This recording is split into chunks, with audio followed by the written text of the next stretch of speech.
Had a friend that wanted to cook a chuck roast on the grill, and it got a little bit tough. And I can't say that a chuck roast is going to cook like a KC strip, a porterhouse, or a rib steak.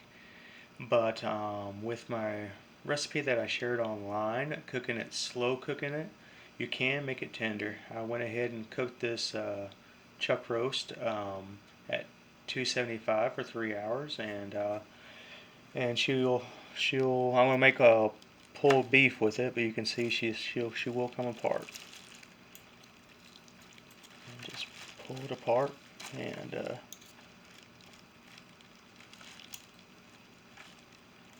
and tomorrow I'll go ahead and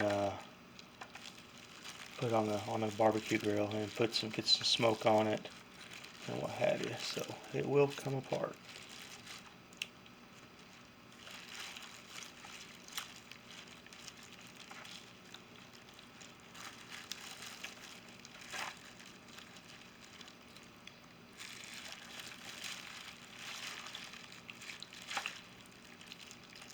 Alrighty.